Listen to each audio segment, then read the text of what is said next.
Is the Big 12 getting awfully close to signing their new media deal with Fox and ESPN at $33 million per school per year? It sounds like it, according to reports this morning. And we're going to talk about the ACC. Their athletic directors are coming together and they're studying an unequal revenue distribution model for the conference. Boy, that's going to be futile.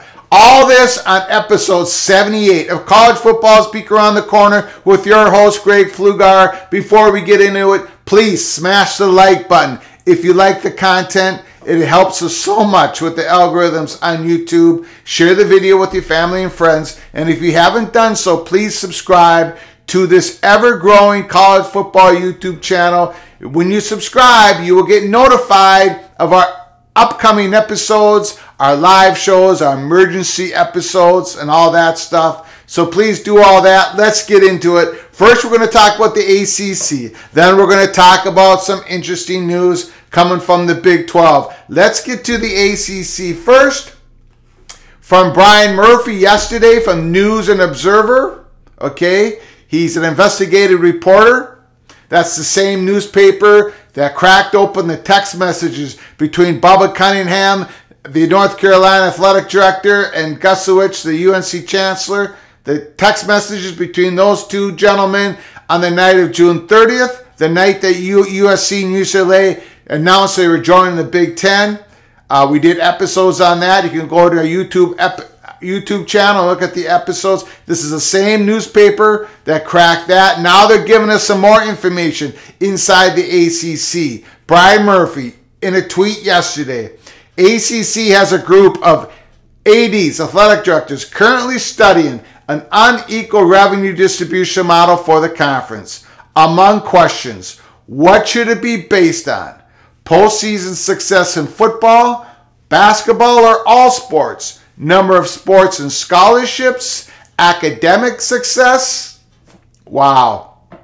So, ACC's doing it. They're finally getting into the talks about unequal revenue distribution among its 14 fully invested universities, members of the conference. In our humble opinion, but our strongly held opinion at Peek Around the Corner, this is just a recipe for disaster. We understand that Jim Phillips, the commissioner, has to try to do something, right? To placate Clemson, Florida State, Miami, Florida, the top brand schools of the conference, North Carolina.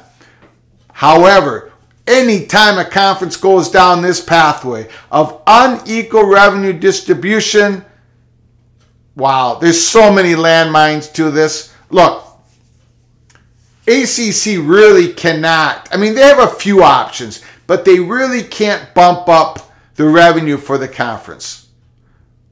They can't bump up conference payouts to each school. They're in a contract with ESPN that runs from now all the way into 2036. We've talked about how schools, we don't believe, can buy out of their grant of rights, and if they do, it's going to be hundreds of millions of dollars, and we don't even believe ACC has to accept the payment. We talked about this dissolution, this theory of dissolution, where 8 conference members could vote to dissolve the conference.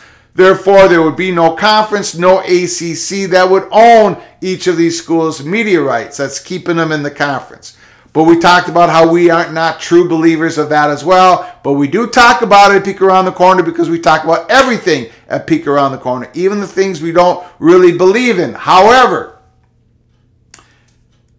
we also said that ACC can't really expand the conference. Who would want to join the ACC right now? West Virginia, Cincinnati?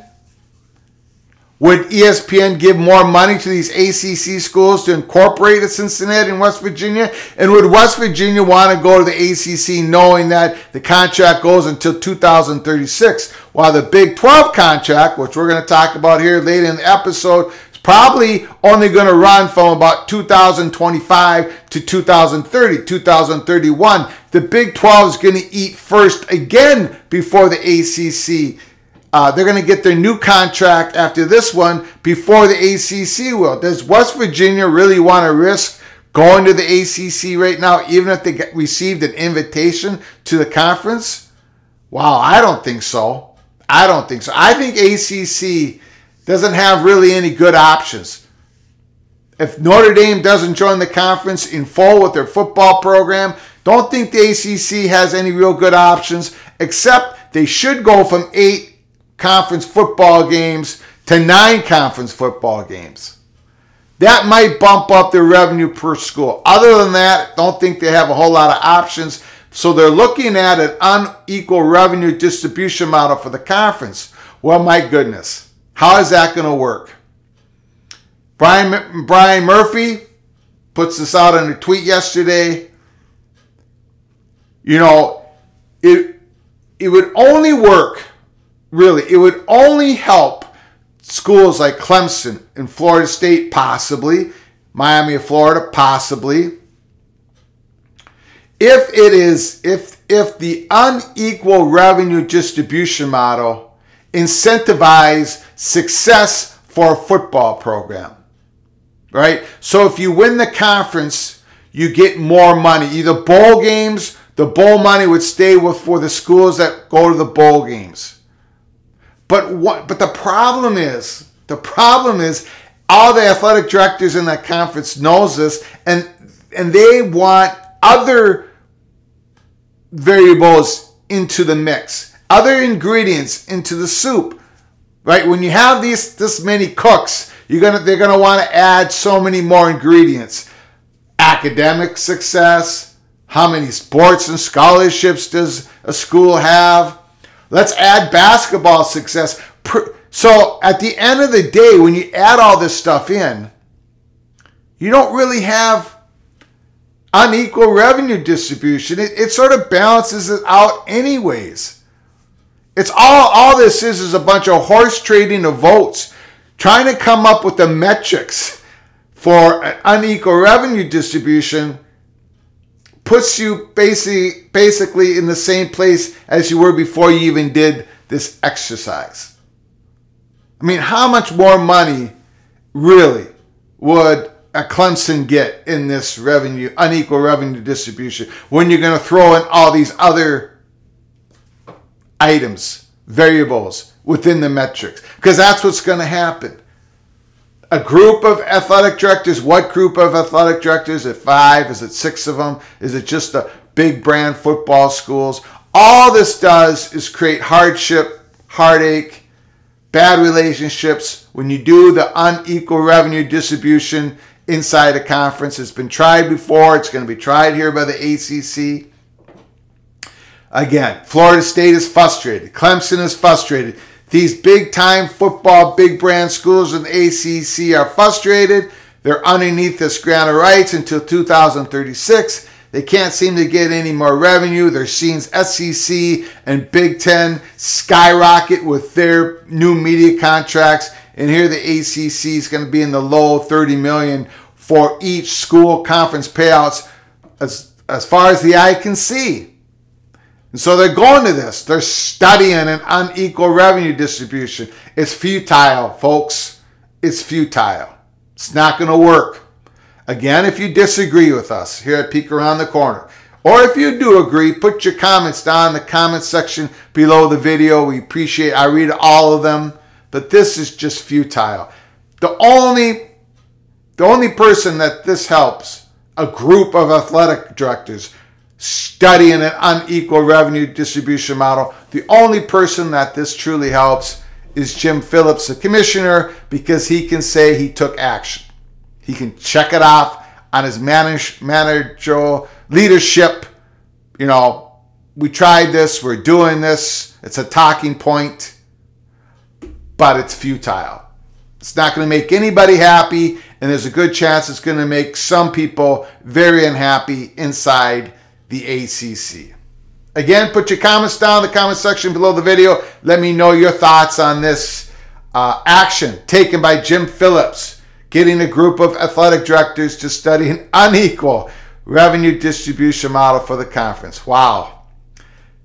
Don't think that's a good idea. But let's get to the main attraction, the main story of episode 78. Mashard and Iran Sports Media Podcast that came out this morning, episode 55. You can listen to it. I'm just going to give you a little synapse of what happened here, what they discussed. These two gentlemen talked briefly about the Big 12 media negotiations with Fox and ESPN. They also touched on the Pac-12's media negotiations that's going on. And according to Marchand and Oran, they believe that the Big 12 is nearing a possible deal soon. They use the word soon with ESPN and Fox if ESPN and Fox will hit a number for the Big 12. And that number, according to this podcast, was $400 million per year. So 12 schools, $400 million. You get a little bit more than $33 million per year in media money. In media money, right? So the conference payouts would be around $50 million for Big 12, but then you include the expanded football playoffs, you're going to get more money. The conference payouts could be in the low 60s, while the Big Ten will be at Big Ten and SEC will be just above that $100 million mark once the conference football playoffs, the expanded playoffs starts, when that revenue flows in. I'm just trying to give you an apple-to-apple comparison. So Big 12 is looking at a $33 million per school in the media contract portion of the conference payouts. $33 million. Or a little bit over $33 million. It sounds like the Big 12 wants to get this done. It sounds like ESPN and Fox want to get this done.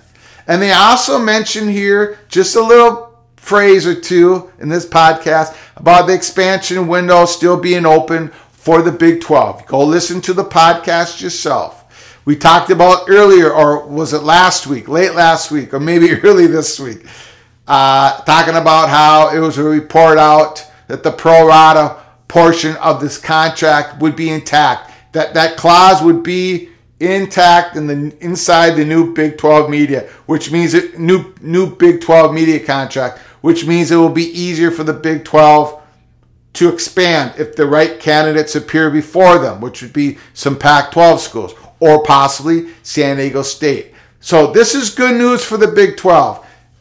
However, they talked about the Pac-12 and how they're looking for a digital partner because they're not getting anywhere with ESPN and Fox as of now. ESPN and Fox did not give the Pac-12 the number that they wanted, that the George Kliavkoff wanted. So George Kliavkoff is hunting for the dollars. With Apple, Amazon, and this podcast, they also threw in Google. Okay? A digital media partner is what the Pac-12 is looking for to boost those numbers because they did not get the number, a good enough offer from ESPN and Fox. However, between ESPN and Fox and the Big 12, they might be nearing a deal real soon, they said. It could happen real soon. Give me your thoughts down in the comment section below the video. Is this a good deal for Big 12? Should they hold out? Should Brett Yormark hit the pause button and say, not so fast, ESPN and Fox. Let's throw this negotiations out to 2024. Let's do that. Let's open this up. Should the Big 12 do that? I don't think they should. I don't think they should because Big 12, if they make this deal for $400 million per season with Fox and ESPN, they give themselves a great chance to expand the conference out west. They give themselves a great chance to expand the gap, the advantage gap between themselves and the Pac-12 when it comes to exposure. Exposure for their universities, for their athletic programs. Getting Fox and ESPN in a deal right now for the Big 12 is the way they should go. $400 million per season.